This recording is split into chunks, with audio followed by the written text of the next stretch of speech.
the more that we know one another, the more that we understand our heart's desire, what we love, what we value, the better that we can actually engage in deep civic conversations.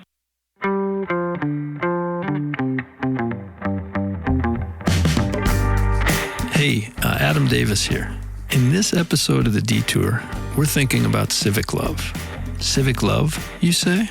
What's that strange thing? How exactly does civic go with love? And what might you mean, putting those two words together? Let me say first that it wasn't our creation or idea, the phrase civic love. It comes from people at the National Public Housing Museum, including Lisa Yun Lee, who talked with me in August of 2023 about where the phrase comes from and what it means to her. Lisa laughs a lot during this conversation, but you'll hear right away that she's serious about the effort to help people recognize how our public or civic lives and our personal or private lives are more connected and intertwined than we sometimes think. Also, how beauty and justice might be more connected than we think. And how what happens in our kitchen might be more connected to the public square than we think. It's these kinds of connections that lie underneath the National Public Housing Museum's open source toolkit called 36 Questions for Civic Love, a toolkit that we at Oregon Humanities have used as part of 2 Pedalpalooza rides in Portland over the past 2 summers. During the second of these rides, in 2023, we were joined by JR Rymut, who came in from Enterprise, Oregon, to ride along and talk about her own civic love project, Haunt Camp, which she calls an art prank. In the second half of this episode, you'll hear JR say that civic love is a totally new concept to her. But throughout the whole of her conversation with Roselle Medina, which includes talk about community, responsibility, laughter, creativity, and play, and also some talk about the Barbie movie, you'll probably recognize in JR and Roselle's words a deep understanding of and commitment to civic love. The term civic love may be new for most or even all of us, but if you're listening to this, then there's a good chance that civic love is not only familiar to you, but also inside you, animating how you move about your kitchen, your community, and the world.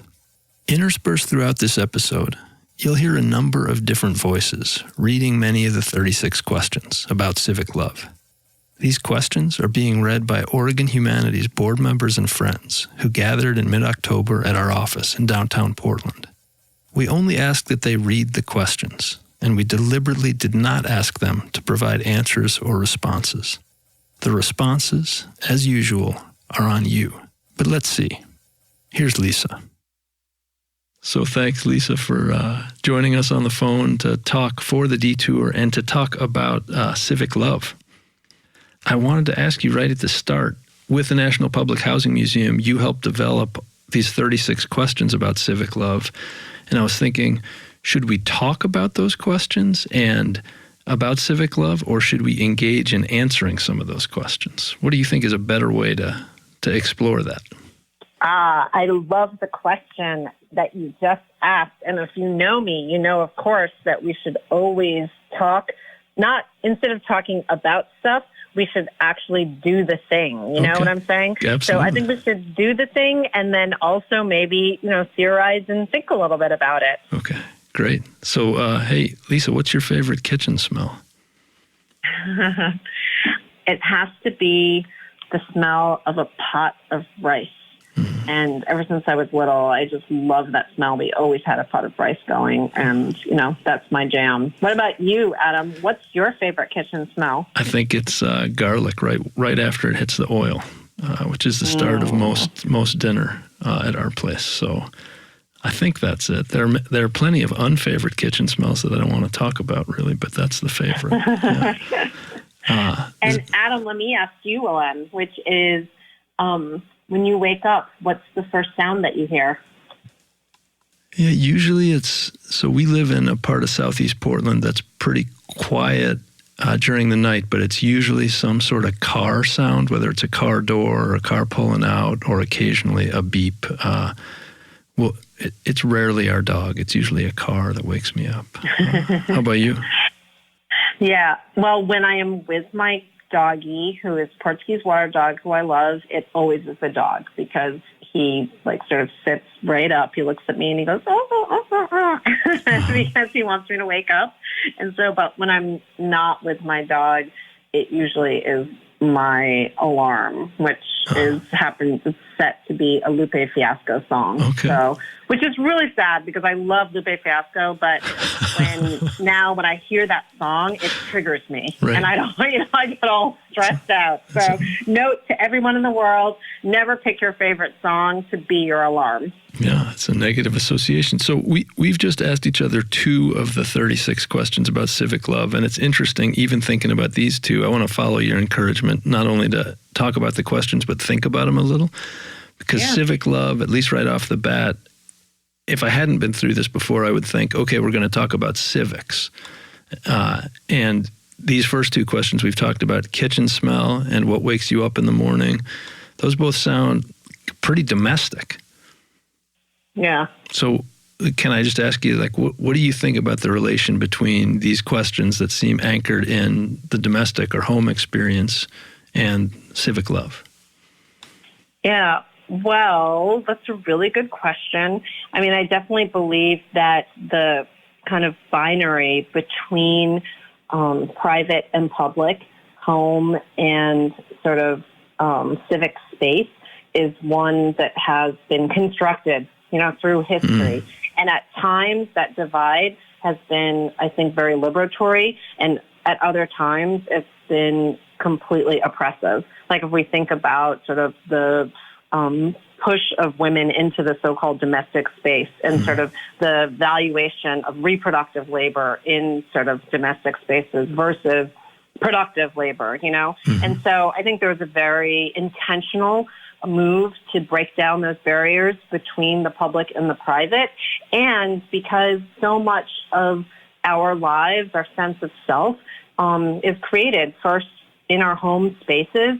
And so in civic love, there's the effort for us to get to know one another deeply and truly and fully with a kind of capaciousness, which is not just, hey, what do you think about gun control? Or are you pro against book banning? But before I ask that question to you and engage in a truly civic conversation about book banning, I might actually really want to know, who was your third grade teacher? And what is the first smell that you sound that you wake up to? And it's really grounded in this notion that the more that we know one another, the more that we understand our sort of heart's desire, what we love, what we value, the better that we can actually engage in deep civic conversations. That makes sense. I mean, it feels like it's even, what you just said feels like it's even in the phrase civic love, where it's putting together 2 words that often feel like they're not put together. Like civic doesn't feel very lovey most of the time. It feels kind of dry. Yeah, and, a lot of this is grounded in the humanities work of theater. I mean, there's a whole theory of radical generosity in the theater world, which is, you don't sort of, and that theory is when you see a character on stage, and I'm going to pick maybe the most despicable kind of character, like a Nazi, right? Or if you see somebody who is an immigration border patrol person, in truly great theater, that particular character is not just a caricature of those things that person does, but you're trying to represent that character as a full human being, as a father, as well as somebody who was a son, as somebody who also gets down to KRS-One or whatever it may be. And this idea of presenting people in radical generosity is where we really took civic love from. I knew of this from kind of humanities reading that I had done and thinking about how would we apply that notion in theater to the work that we're doing at the National Public Housing Museum is actually how we really came up with civic love. So it's interesting to think, to go from something performative, now theater performative, but also kind of participatory performative, I think the kind of theater you're talking about, but to go to something that is really not about the spectator at all. It's about two people interacting with each other just for that interaction. Is that am I understanding correctly the way you hope that the questions would be used? Yeah, no, 100%.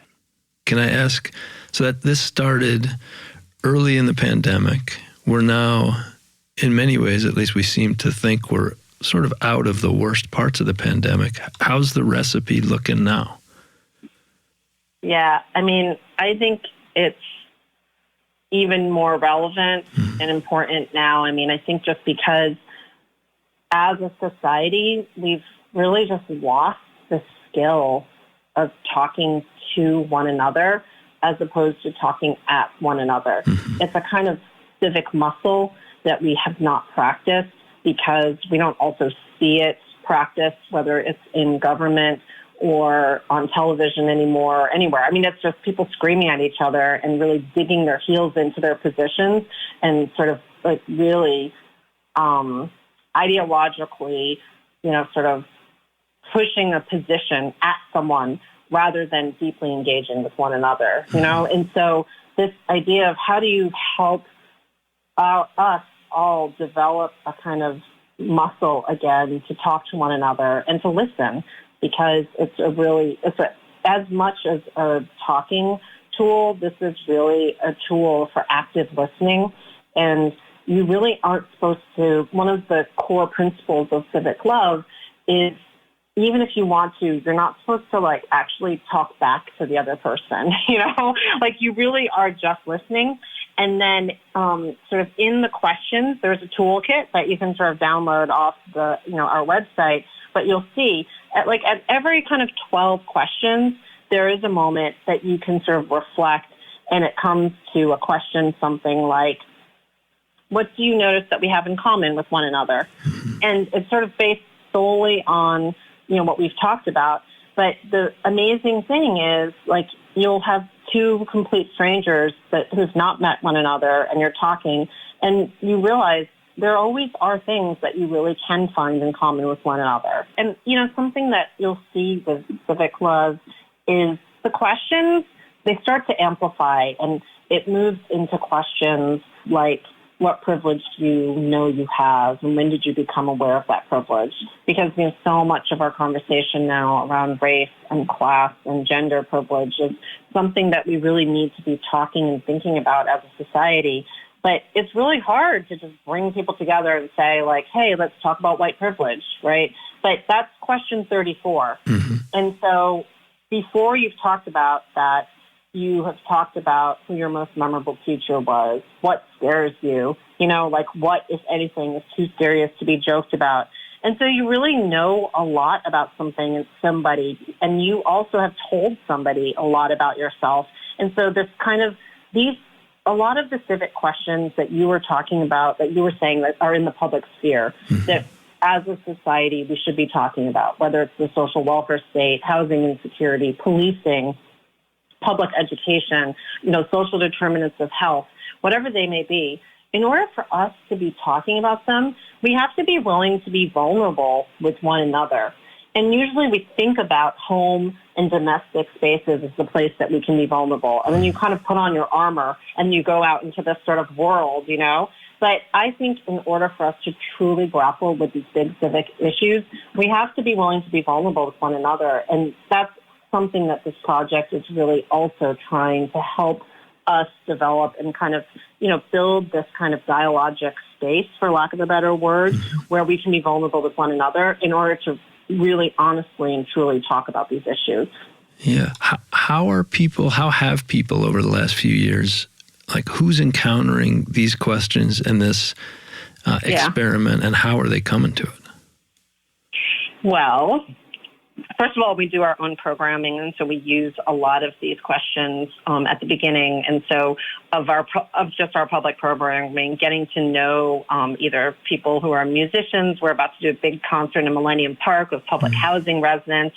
The way that we have heard that it's been used is just really poignant. So, for example, in a partnership with the Hawaii Humanities Council, they've used it actually in their work in prisons for cellmates who first come together in order for them to get to know one another. They actually have been using it there, which I think is just a really beautiful way that it's been used, and also part of their work for decarceration and thinking about the humanity of people who are in prison, what it means and what are the needs of people there to also have meaningful dialogue and conversation with one another.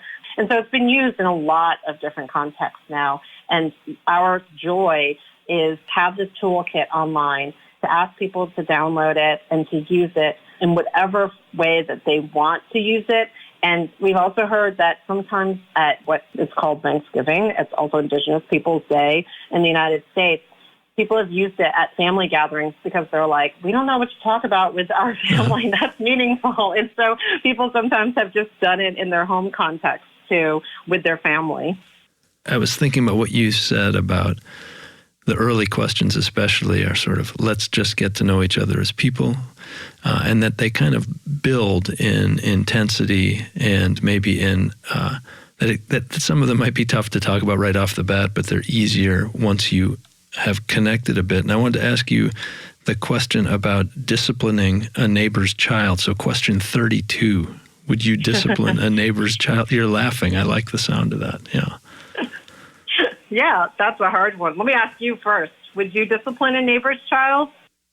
This might be, I don't know if this is fit for the air or not.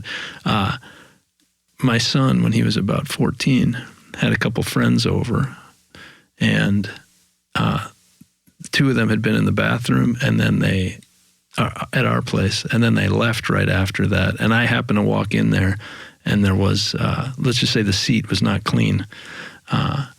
And so I said, Jacob, my son, which way did they go? And I went out and I got them, and I brought them back. I brought the two of them into the bathroom, and I said, hey, look at this. This is unacceptable. You do this, you got to clean it up. And it may feel strange to you right now. You're going to thank me later, but you got to clean it up now. And, can't let this happen again. And again, you're going to thank me later. And all three of them, I think, felt terrible. But that to me felt like disciplining a neighbor's child. And I still feel like it was, if strange, still the right thing to do. I don't know. Yeah. And I'm sure whoever that kid encountered in the future is thanking you for that, Adam. Right. I promise you. It was, yeah, I did feel like an angry old guy. But how about you, disciplining a neighbor's child? I feel like in my 20s and maybe even in my 30s, I would never have done that because I would feel like that's their job, that's not my job. But as I have grown as an activist, as a community organizer, I think my idea of who is my child and who are our kind of chosen children and how we should be caring for one another as a sort of larger family has made me more willing to feel like, oh, of course I would, because not only the flip side of disciplining a neighbor's child is also like looking out and caring for them, And I sort of feel like also in my 20s and 30s, I may not have been so eager and willing to care and reach out and to sort of be there for a stranger or someone who's not my child. But now definitely I would. I would have zero anxiety about it in both ways.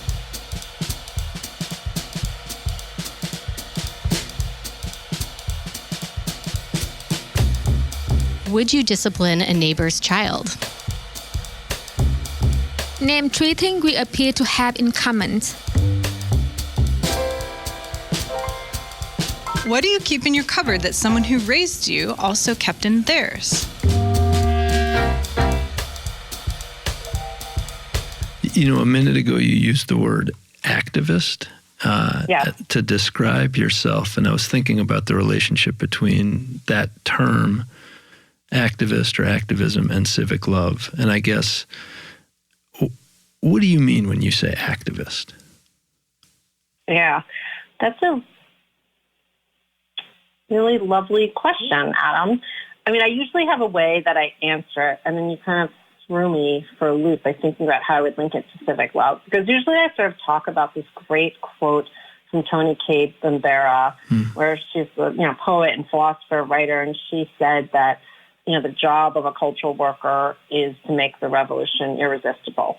And it's see sort of very much my work as a cultural worker in that way, which is I try to bring as much collective joy and wonder and curiosity to whatever I'm making or producing or thinking about or, presenting as a public programmer. So that's the kind of metric by which I work, When I sort of talk about activism, I think it's maybe this way that I approach the world in that way of sort of, pessimism of the intellect and optimism of the will. I really deeply believe that there should be a theoretical analysis to whatever we're doing. I mean, I think about how I make my coffee with a kind of theoretical analysis of an Adorno essay or whatever it may be, But that also that you have a deep, overflowing optimism that our individual and collective actions can transform the world and make it a better place for all of us. And that kind of praxis, which is another really important word for me, of where theory and action sort of come together, is what I think is like the golden mean of activism. I like the emphasis on joy, and that you're thinking about that. This idea of irresistibility is really great. I want to ask you a couple more questions as we move towards a close, and I want to do that in part with understanding in mind and in part to just keep pushing a little bit. Question 19. What, if anything, is too serious to be joked about? Yeah, that's one which is so touchy. It's almost one where you really, before you get to that, you kind of have to ask all of the questions, but because we know one another, I'll answer it. I personally don't think there's anything that is off limits for joking. But because I come from the sort of Hull House tradition, and what that means is this deep belief in humor and laughing as a root of things, I believe that there's certain jokes which are made with one another, so you're laughing with somebody, and then there's certain jokes that you're laughing at somebody. And so that's the kind of difference, But I do believe humor is a critical tool as this act of resistance, whether it was after 9/11 and the improv group here, Second City, was the first group to make a joke about it and to break an ice so that people could actually collectively laugh with one another and sort of talk about this, terrible, horrific thing that had happened, to Black humor, and which has always been also used as a tool of resistance against white supremacy. Yeah. So I'm pretty good with everything as long as it's a good joke that you're asking people to laugh with and not at. What about you? I think I agree that nothing is too serious to be joked about. I mean, I come from a tradition, so my background culturally, religiously, is I come from a line of Jews who are, who are given to laughing about terrible things, and I inherited that. But yeah, Jewish humor is a good one. Oh, I just interrupted you. No, which is good. I mean, I would say, though, that thinking about this question actually pushes me back to where we started, which is the difference between the home and the civic, or the home and public, because I think if I'm being honest about where I really am comfortable laughing at anything and joking about anything, it's with the people I know best. And that the more I move towards a civic space or a public space, the more I'm sort of filtering, can I joke about this here? Can I laugh about this here? Yeah. I mean, it's a kind of vulnerability. I agree. Yeah. So as we're sitting here thinking about laughter and vulnerability, maybe I can move towards a last question or two, but I also want to then invite you. I've been asking more questions than you, which I guess is the way these things shape up. And I have in mind the gradation of questions, the way they move across. So maybe I'll just ask the last one, the 36th question. And before asking that question, can I ask, why 36? As someone who was part of the team that worked on this, why 36 questions about civic love? I know. I mean, we've grappled with that now for a little bit, too. Because 36 maybe is a little bit too much, too. But, I mean, we really borrowed the format right from that Arthur Aaron, it was actually vetted psychological study that, had kind of not just a anecdotal, but there was actually a kind of clinical thing that he had tested. And so we're a little bit like, okay, well, since this exists already in our cultural sort of landscape as 36 questions for you to fall in love with somebody, I don't know if you've ever done those questions, but they're sort of interesting too, because it goes to the root of when two people live together. Like it asks you to talk about finances and how you would invest and do you imagine having children and all those kinds of things. There's 36 of those questions, so we just did 36. And I just want to tell you that we have also done this project with less questions because there's less time or otherwise. But for real, if you do it the way you're supposed to do it, you should be able to answer all 36 in like 40 minutes or less, sometimes even 30 minutes. I mean, it's just that sometimes we dwell and you start to go back and forth and you don't, you start to like interrupt one another like I just did. And then you end up like going forever and ever and you can't get through the 36. But I want to encourage people to just really do all 36 and to follow the kind of rules a little bit, like and treat it in that way as a game. That's why it's 36. And better with a stranger than with someone you know? When you encourage someone, do you mostly encourage people to do these with strangers?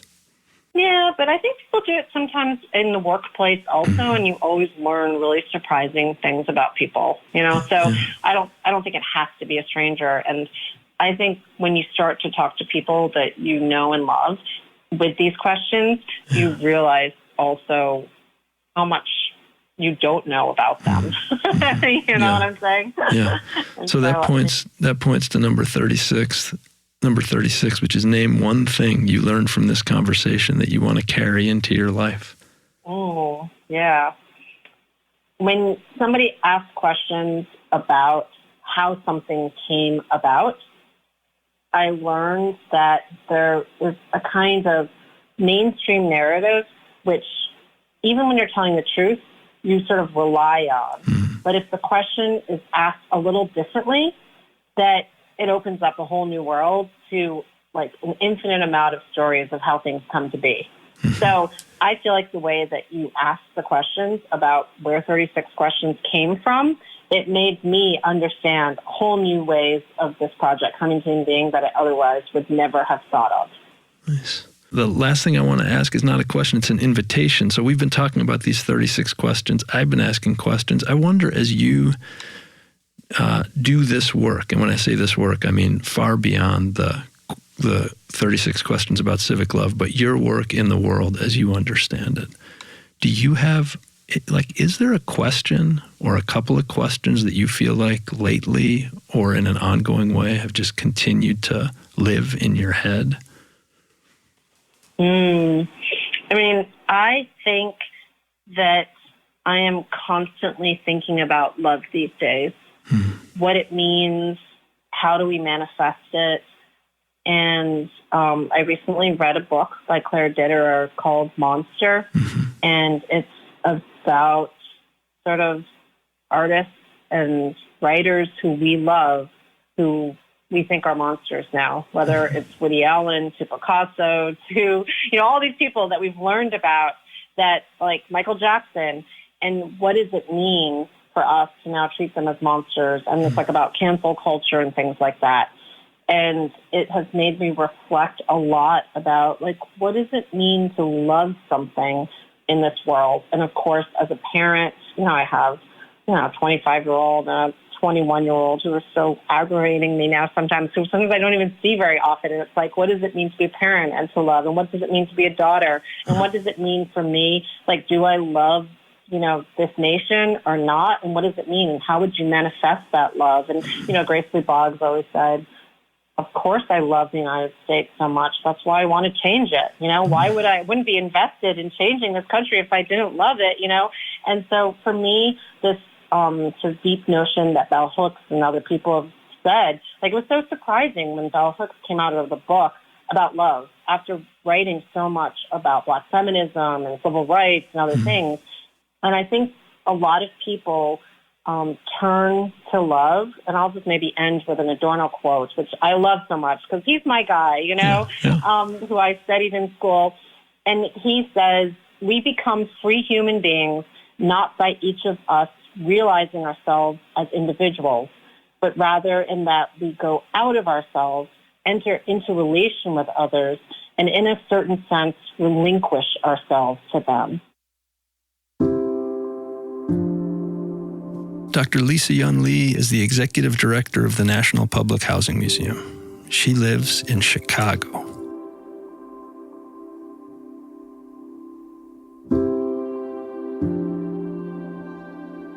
What's your favorite kitchen smell? Can you keep a plant alive?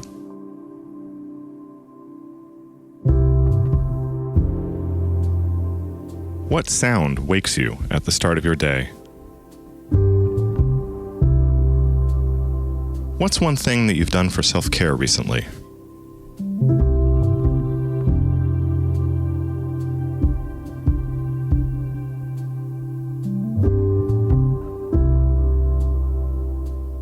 You're listening to The Detour with JR Rymut.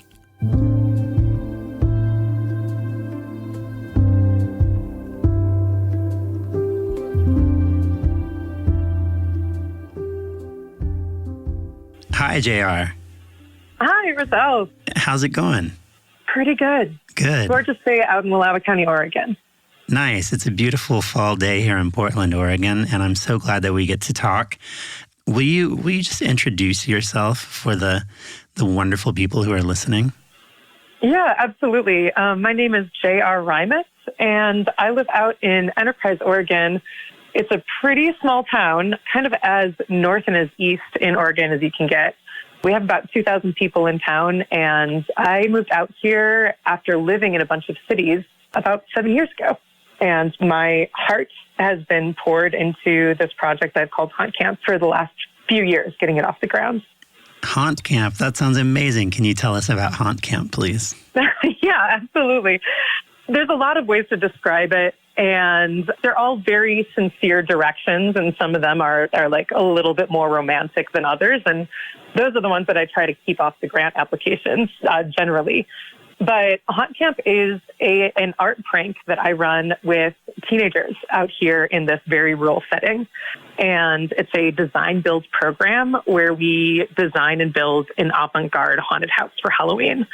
We're in our third year of doing programming with high schoolers out here in the county, and currently in our second year of creating a really surrealist installation. And when I say haunted house, that's kind of like, that's the billing that we're using to get people in the community to come see our production. But really, it's a gigantic joke that we also hope is a little bit scary. Will you, for the people who are not fortunate enough to actually go to the haunted house that you do, to the wonderful art prank that you do out in Wallowa County, will you describe sort of what it was last year to give a sense of what it's like?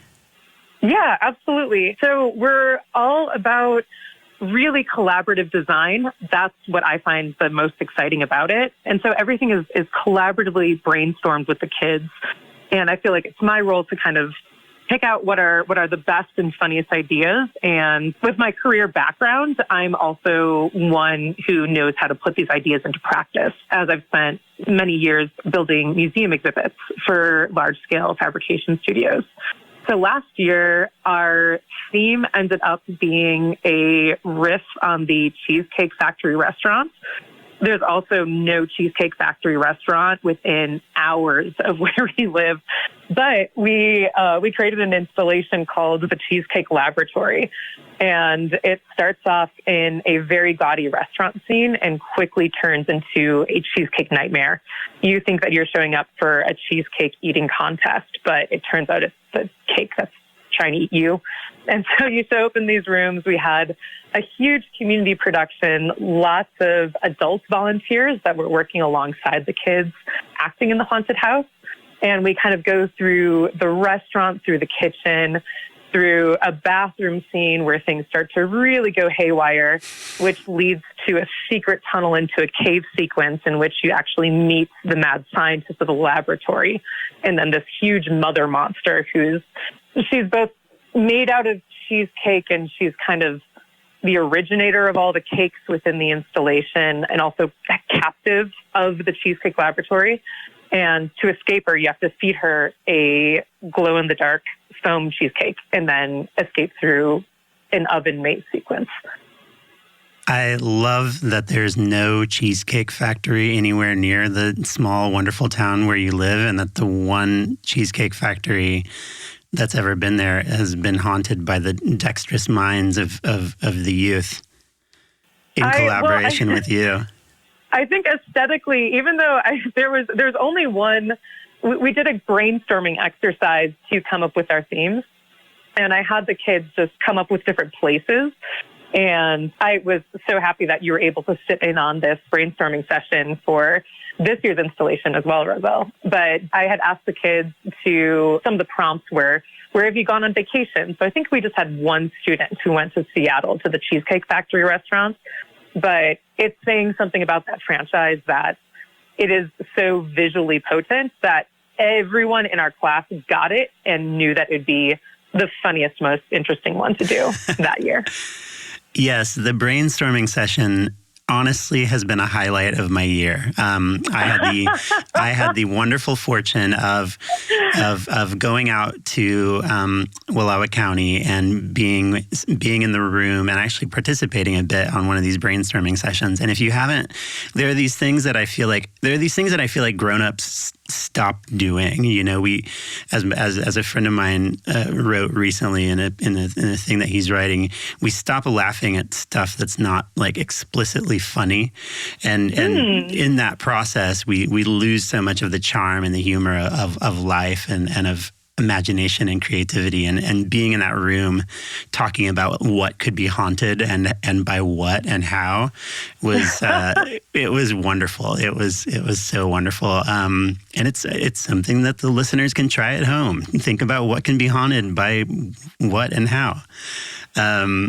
I am so fortunate that the group of kids who are our core like youth crew over here, they get it. They did not, like, I didn't need to explain to them that I'm actually more interested in it being humorous than it being like super frightening. They automatically took it and ran with those concepts, and they're just like a complete fount of creativity. And it's one of the joys that my job out here is so funny. I mean, it's absolutely side-spilling. Yes, and I think just to provide a little bit of context about why we're having this conversation in this context as we're exploring the concept of civic love, you and I were talking months ago about your work, and I was also at the same time as I was working with you to plan this workshop to highlight and draw people into the work that you do and to celebrate the work that you do. I was also organizing this bike ride around civic love, which is a concept and a framework, and I think part of a social movement that I love. And as you were describing your work, I had this you described your work earlier as an art prank, which I love. And that really resonated with me when we were talking. When I was a teenager growing up in Oklahoma, pranks and thinking creatively around pranks legitimately 100% saved my life. If it weren't for the creativity and the sort of mischievousness and the sort of coyote trickster nature of my friends in Oklahoma, like I don't think I would be alive.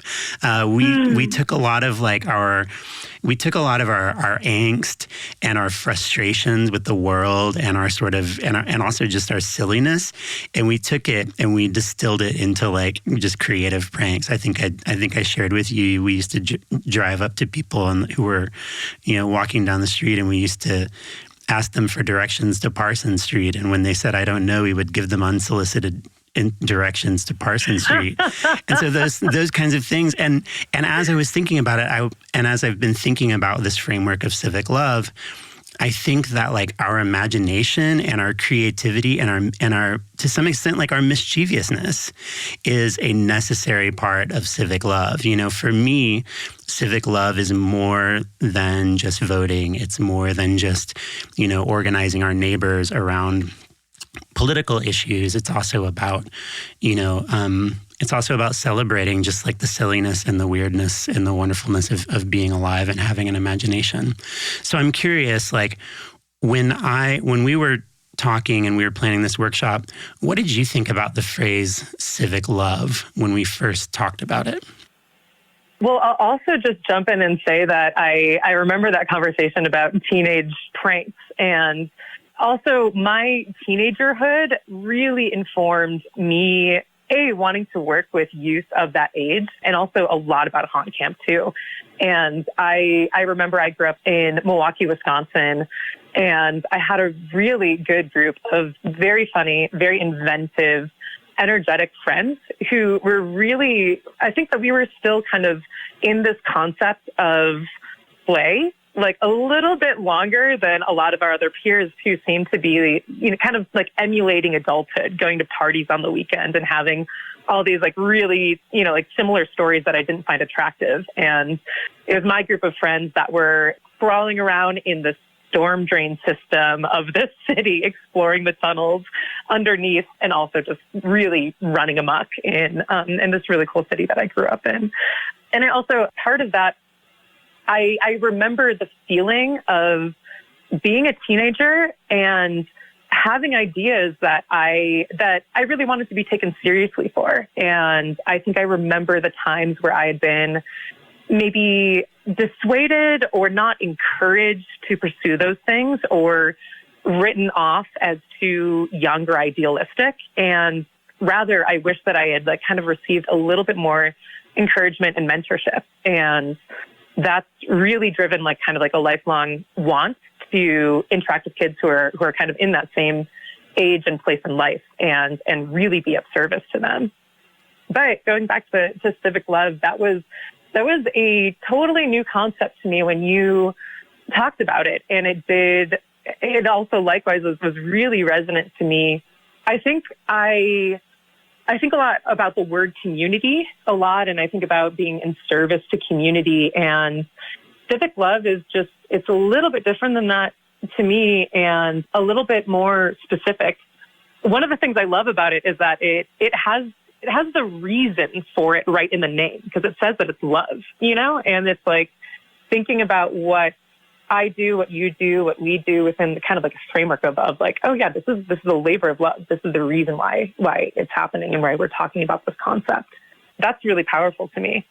And kind of the civic aspect of it, I think I have a lot of associations with how I think about community, but it's also, to me, it's this word that feels kind of broader, perhaps kind of more like kind of relating to everybody in an area. Sometimes the word community can feel maybe a little bit more specific or self-selecting. But more importantly, it's place-based. And I love that, because I came out to Wallowa County for a reason, and I feel like my work is really place-based. I could potentially try doing this project elsewhere, but there's a mix of potential and need out in these, like, in a place like Wallowa County, like this really rural hamlet, that I find that combination like really exciting for wanting to go there and try to do something really unusual. Yeah, another theme of one of our first conversations was responsibility. And one of the things that I do sometimes that I haven't done enough, but that I'm excited to do more of, is being of service to youth who are doing work around climate and around protecting our ecosystem that sustains us and everyone we love. I was thinking a lot as you were talking that, you know, when I first heard about Haunt Camp, and as I heard you speak about it, I was thinking about the idea of responsibility and the responsibility that we have to future generations, to younger generations, and how we choose to act on that. And as you were talking, and for me, that's a huge part of civic love, is not only thinking about the here and now, but thinking, not having, moving beyond a nihilistic worldview that there's no future, and recognizing like, hey, there's people counting on a future and counting on a beautiful future and hoping for a beautiful future and thinking of ourselves as stewards of that future. And as you were talking about that, the first time we talked, and as I've sort of had the pleasure of becoming more familiar with your ideas and with your work on Haunt Camp, I've been thinking about how responsibility doesn't have to be a heavy thing. It can be a fun, creative, weird, lighthearted thing. And I'm curious, first of all, what you think of that, but also if you think that's true, and if you think that's good, which I think you do, but I'm excited to hear you talk about it. How do we do that? What are some things you've learned in terms of how can we simultaneously hold that sense of responsibility to the future, which can feel heavy, but do it in a way that feeds us and nurtures us and lets us be our weird, silly, absurd, creative selves as well? Yeah, I think I'm fully on board with that, very, very obviously. And I like what you said. Yeah, it doesn't have to feel heavy. And I think that if even to put it in cheerier tones, for me, it doesn't feel heavy. For me, it feels like the antidote to the kind of the growing pessimism that I've had in my life. And I'm not all that old. I'm a millennial, so I'm kind of twice a teenager. But I remember my ideals kind of as a teenager and maybe in college and as a young activist, and then I can look back at myself and especially my early 20s and feel I have gotten more cynical and I do feel a little less hope than I did at that time. And a lot of it was also kind of working up against a culture that we have very resourced older generations. I mean, that's kind of the way that it goes, but also feeling like a young person who was in need of some of that flow in terms of resources and mentorship to be going down towards the younger generation. I mean, I feel like that's ultimately where the positivity lies, is the younger generation. They're going to be the new originators of the ideas. They're going to be the ones who are inheriting this. They're the ones who I feel like as we gain experience and resources, we really need to be in service to them to help realize their potential. I feel like culturally, we're not doing that. And that's what feels like a really hopeless rut that we're stuck in when I think of things such as climate.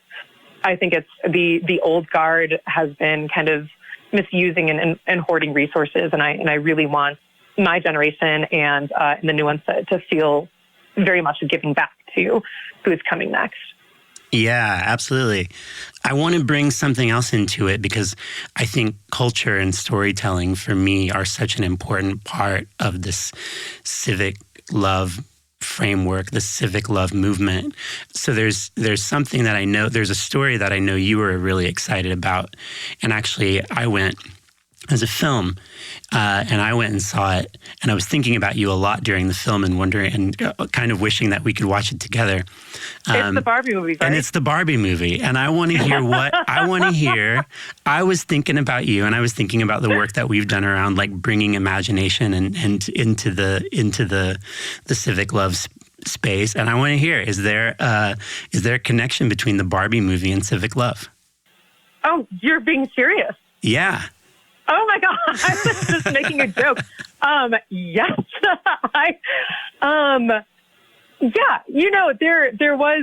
did have this running joke through the summer when I came back to Wallowa County. We also, you have to drive for hours to get to a movie theater out here. And part of this kind of frivolous summer fun was I'm going to decide to be really excited about the Barbie movie all summer long.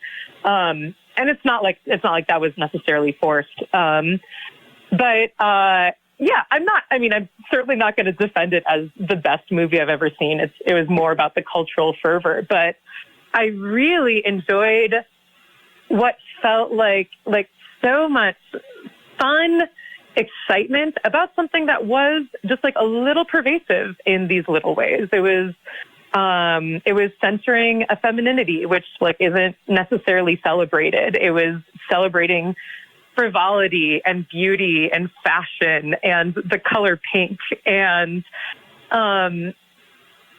I think about like beauty, aesthetics, color to me, they're so important and they're so necessary. And it doesn't mean that they're not insincere.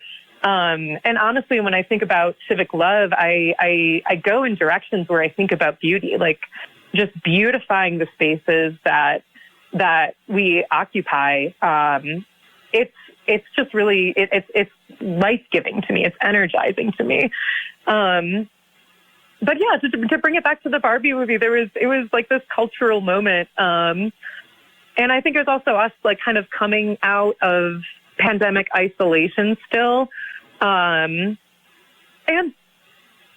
yeah, I can't sum it up. It was just like kind of a cultural fever that I could really get behind. And I mean, I was just really excited to see those sets, man. Those were some incredible sets. Yeah.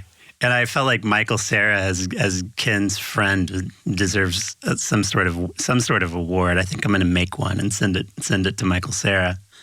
Oh, that's a really good idea. Yeah. I would not even count it among Greta Gerwig's best, but I will count it as incredibly memorable. And one of my dearest friends here still has freshly bleach blonde dyed hair to be celebrating just the season of Barbie. Beautiful. So it lives on. Yeah. Well, I want one final question because I feel like this is something that's really interesting to me, and I think that I'd love to hear what you have to say about it because of you talked earlier about your work on Haunt Camp being place based, and being in the beautiful mountains of Eastern Oregon, a small town, a beautiful place, and having this haunted house camp out there. And I think there is a connection with Barbie because one of in the Barbie movie, one of the things that I loved is I was sitting there thinking, wow, this movie that so many people are going to go see just because they think it's just about Barbie, in a certain way, it's like a bit of a like, I don't know. It's telling, it is subversive. It's telling people like, hey, it's okay to be your whole self.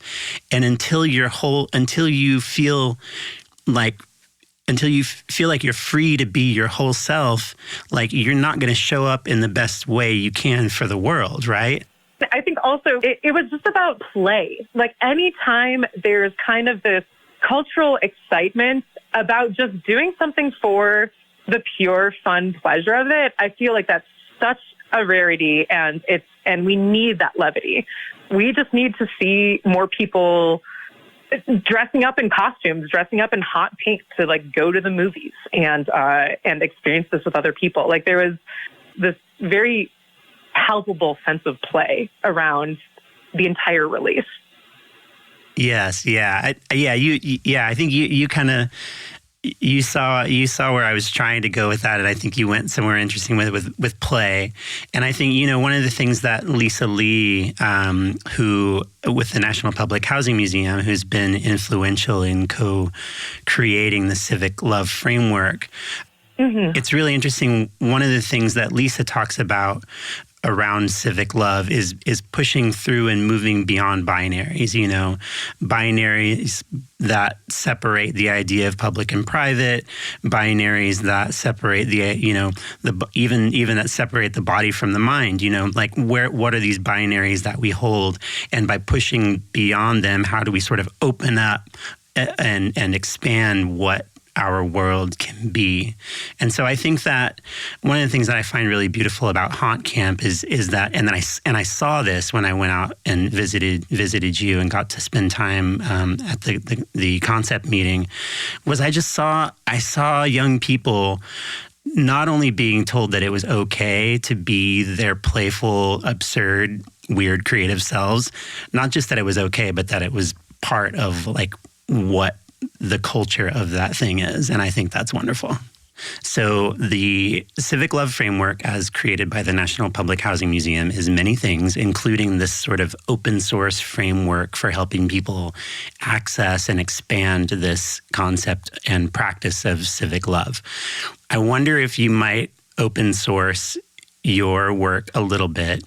And for the people who are listening who might be thinking, hey, yeah, I do want to like get into the more playful, absurd, silly wonderfulness aspect of this civic life experiment.